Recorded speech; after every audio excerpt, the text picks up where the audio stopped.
Indo tudo bem, a gente agora vai ter mais novidades no estúdio. Sempre a gente Eu vi não lá pode uma parar. história ontem, uma É, coisinha. pois é, a gente não pode parar. Que dali é uma surpresa, vai ser legal pra caramba, é um equipamento que eu vou usar pra me ajudar nas coberturas de tatuagem, que aparece muito, que o pessoal às vezes faz besteira, né? Às vezes é muito novo, às vezes não tem orientação, e aí faz uma tatuagem em um local que talvez não seja apropriado, com um profissional que às vezes não tem o conhecimento que precisava para fazer aquele tipo de trabalho. Certo. E aí a pessoa depois vai querer cobrir aquilo, e isso dali é uma ferramenta que vai ajudar bastante, que é um laser de remoção de tatuagem. E remove mesmo? Remove, claro que leva algumas sessões. Eu vi Mas, já alguns vídeos, algumas gravações que parece que queima, né? Incha, fica... Mas depois ele baixa? Fica. Às vezes... Não, na verdade eu acho que a questão do laser, se der bolhas ou der queimaduras, nesse sentido assim, já de queimaduras de 3º grau, acho que foi mal aplicado. Já vi, parece que torra, parece porco. Pois é, mas a intenção não é que aconteça isso, entende? Quando acontece isso, na maioria das vezes é um profissional não qualificado ou um equipamento que às vezes não é o adequado, porque as pessoas às vezes pensam que laser é laser e serve pra tudo, mas não é. Eu tenho um laser aí também. Dá pra tirar umas tatuagens, talvez. Pois é. Queima telefone, faz gravação a laser. Não, um facão também dá pra tirar. Uma lixa também tira. Mas não é o adequado, não é verdade? Lógico que não, tem que ser uma coisa como deve ser. E a intenção desse laser lá não é que a pessoa remova completamente a tatuagem. Mas é que dê mais opções para a pessoa... Para cobrir, para fazer outra coisa. Para fazer uma cobertura. Pra fazer uma correção. Imagina que você tem ali uma tatuagem que você queria fazer uma por cima, que ela quase dá certo, mas não dá porque sobra um pouco da velha.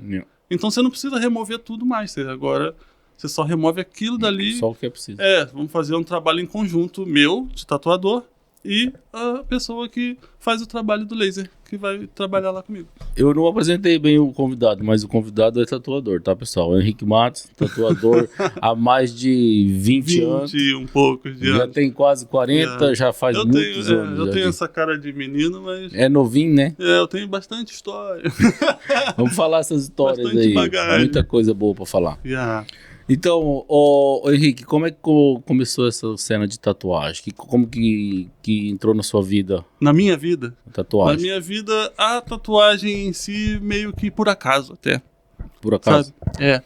Porque desenhar eu sempre desenhei. Inclusive, eu desenhava para estamparia quando eu tinha 12 anos, mais ou menos. Então, eu sempre fui envolvido Mas estamparia e serigrafia? Serigrafia, quando você... No rolo? O que era antigamente. Acho que hoje em dia não se faz mais, né? Acho que já tem novas tecnologias que substituem. Na tela. Se for desenho 2, 3 cores, ainda faz na tela. Faz, né? Então é isso. Exatamente. Aquela que faz na tela e aplica tinta. Era desse tipo. Então tinha que ter alguém para fazer o desenho. E era eu, no caso. Então eu sempre... Desde criança, então. Sempre estive envolvido nisso. Sempre na escola. Sempre quando tinha algum concurso de desenho, eu sempre ganhava tudo. Era legal. Você é de onde, Rick? Eu sou de Petrópolis, no Rio de Janeiro. Rio de Janeiro, boa. Entendeu? E viveu sempre lá, morou lá até chegar aqui? Vivi sempre lá. Sempre teve lá. Já tive em outros lugares do Brasil, viajando a trabalho, né? Para tatuar em eventos e tudo. Mas viver em Petrópolis. E é um lugar bom de viver lá? É um lugar bom. É um fresquinho, é natureza pra caramba, tipo cachoeira. Sintra, você falou, né? Exatamente, cachoeiras, montanhas e... Fazer uma trilhazinha. E um ar-condicionado natural, é sempre fresquinho. Pô, morei em Sintra, nunca andei de t-shirt e regata, manga cava. Nem no verão? Nem no... Esquece. Um frio do caçamba lá ali em Sintra, meio Martins ali, credo, ao pé da serra. Aí não é tão bom, né? Não, o sol é muito bom, né? Por isso que a gente gosta de viver aqui, porque tem um solzinho. Cascais é bom demais, pô. A gente aqui não sabe que a gente tá em Cascais, ao pé da praia. E aí, conta mais coisas. Pronto. Como é que é aí a coisa do início da tatuagem? Como é que entrou? A gente estava começando a falar. É isso, então. E aí, o que acontece? Então, eu sempre fui envolvido com essa parte de desenho, né? Um belo dia, um rapaz... Eu lembro que eu não lembro a minha idade, mas eu lembro que eu estava na 5ª série da escola. Se você não reprovou, tinha uns 10. Não, mas deve ter reprovado, cara. Não, tinha mais, pô. 5ª série, 6ª, não? Eu tava com 10 na 5ª. Depois Sei nunca lá. mais saí, fiquei lá o resto da vida. Eu tava por essa série. Eu não lembro. Será que eu reprovei? Não sei. Não lembro mais. Mas eu lembro foi o seguinte. Um cara chegou pra mim, que tipo, é um cara que eu conhecia de vista de lá de onde eu morava, mas ele nunca falou comigo antes, nem nunca falou comigo depois. Mas ele era mais velho, não? Ele era mais velho que eu. Ele chegou... Kiko, eles me chamavam de Kiko. Kiko, pô, guarda isso aqui pra mim, não sei o que. Eu vi um equipamento e eu falei, o que é isso? E ele, não, um negócio aqui de tatuagem, guarda aí pra mim, depois eu pego contigo. Falei, tá bom, guardei. Guardei lá comigo e aí o que mais acontece? ele buscou. E o que acontece? Eu, jovem, todo mundo sabia que eu desenhava, então eu cheguei na escola e comentei. Falei, cara, o cara deixou um equipamento de tatuagem comigo lá.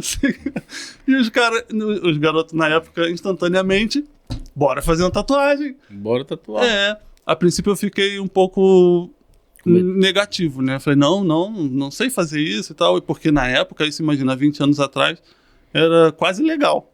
Tá entendendo? Há 20 anos atrás, um amigo meu inventou de fazer tatuagem lá, meu. Pegou uma caneta com um botão, um motorzinho de carro. E era exatamente isso que o cara deixou comigo. Era uma máquina era tipo uma caseira. biela, assim, um botãozinho de 4 furos, o botãozinho ficava... É como se faz tatuagem nas cadeias. É assim que se faz. É sério? É, exatamente. E o cara, um amigo meu se calhar ele pegou esse equipamento na cadeia. Pegou na cadeia e pronto, ele deixou comigo lá, sabe? Pronto. E aí eu fiz essa primeira tatuagem nesse amigo. E claro que, comparando com hoje, claro que ficou horrível. Mas pra época, ficou maneiro pra caramba.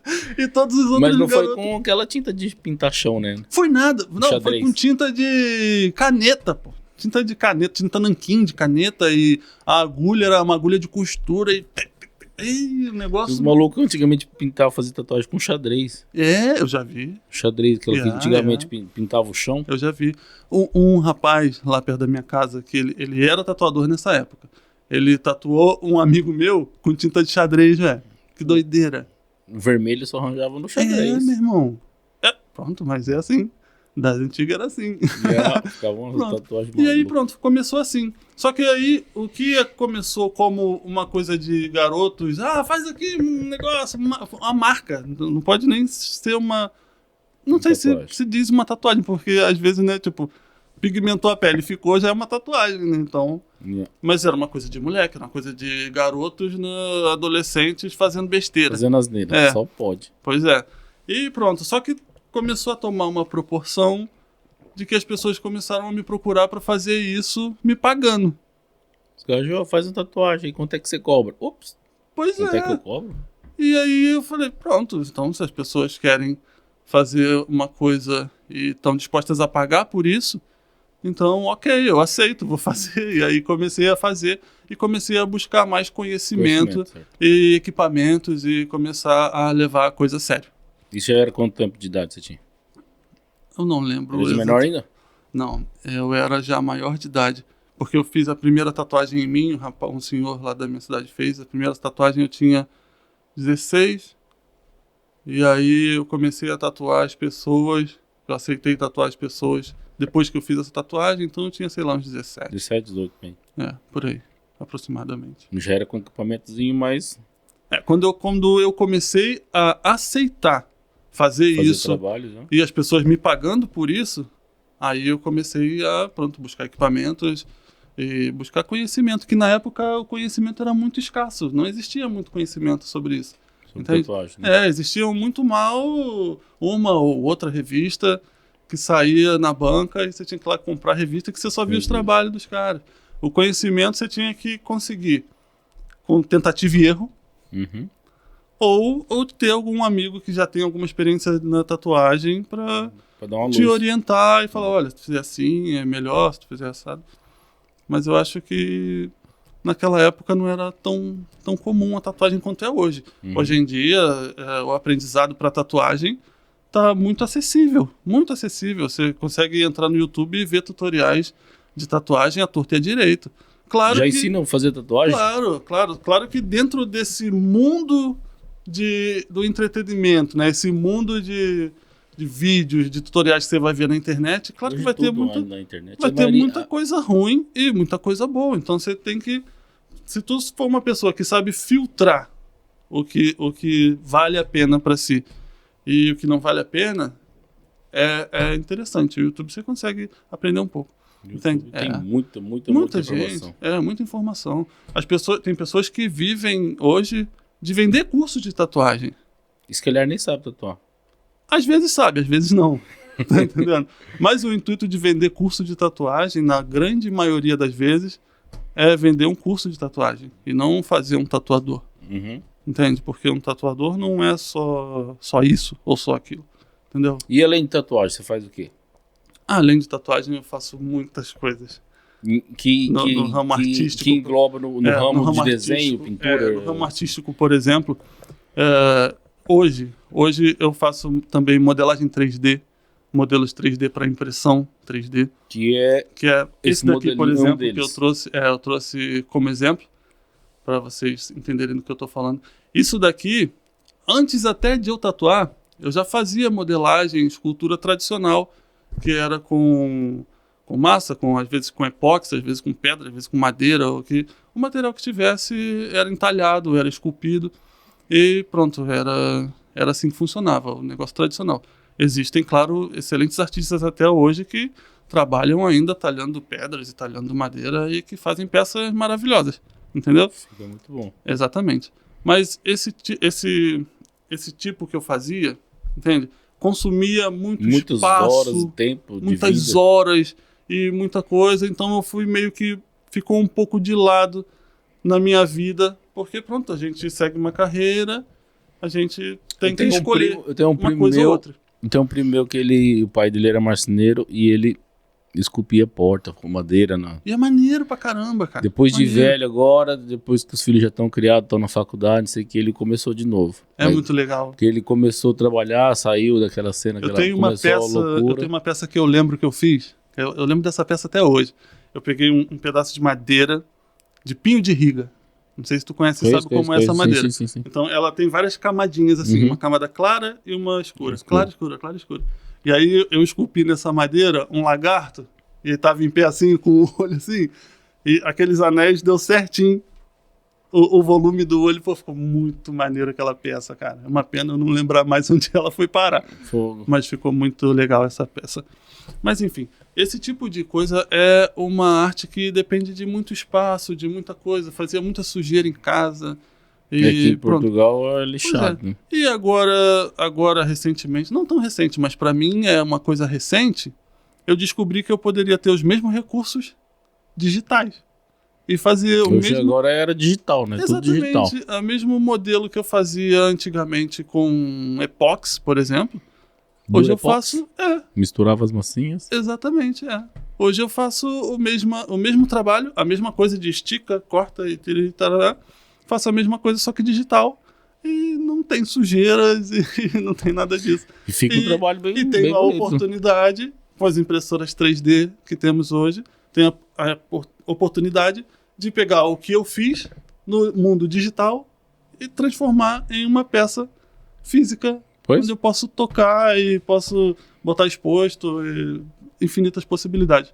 Isso daqui é uma modelagem orgânica, que é o que eu gosto de fazer, que é modelar coisas, pessoas, objetos, coisas e animais, essas coisas, é uma modelagem orgânica. Uhum. Mas a modelagem 3D, por exemplo, para peças, para coisas, você consegue fazer infinitas coisas com modelos e impressoras 3D. Tem até casas sendo feitas de impressora 3D. Eu vi esse dia agora. O gajo fazendo uma casa. Aquilo era... O gajo ia Exatamente. Subindo assim a parede, muito maneiro. Só com concreto. Isso é a ponta do iceberg só aparecendo, cara. Porque esse trabalho que eu faço aqui daqui a pouco vai ser substituído por uma inteligência artificial que vai fazer isso. Você só vai lá, vai botar, eu quero um boneco com uma capa, é assim, que ele é careca, ele parar. A inteligência artificial vai te dar... Esse desenho, você tinha modelos. Já o molde ou você fez tudo do zero? Eu fiz tudo do zero. Tudo começa com uma bolinha, assim. É só uma bolinha. Não é um arquivo que você tinha, pegou, arranjou? Não, é uma bolinha. É como se fosse uma bolinha de massa. E aí você puxa pra cá, puxa pra lá, dá forma, faz assim, faz assado, corta e bota, até dar um formato que você acha que é o adequado pro que você tá pretendendo. Uhum. E pronto, é uma escultura, é uma modelagem, é assim que funciona. Ah, não sabia não. Eu achava que era um arquivo que você arranjava lá e já o saía. arquivo, o arquivo sou eu que estou fazendo o arquivo. Você faz do zero mesmo, né? Eu estou criando o arquivo. Poxa, é uma vertente da arte que eu acho muito interessante e isso também é interessante para todas, é como um conjunto. Você imagina, você é um tatuador e você faz só tatuagem e mais nada, sabe? Você é muito bom na tatuagem e mais nada. Cara, se tu... Fica preso na caixinha. cara, se tu imagina, se tu pinta um quadro, se tu faz uma escultura, se tu faz qualquer outra vertente da arte, com certeza você vai aproveitar um pouquinho disso naquilo. E um pouquinho daquilo nisso. E você vai evoluir muito mais. Fui no ano passado.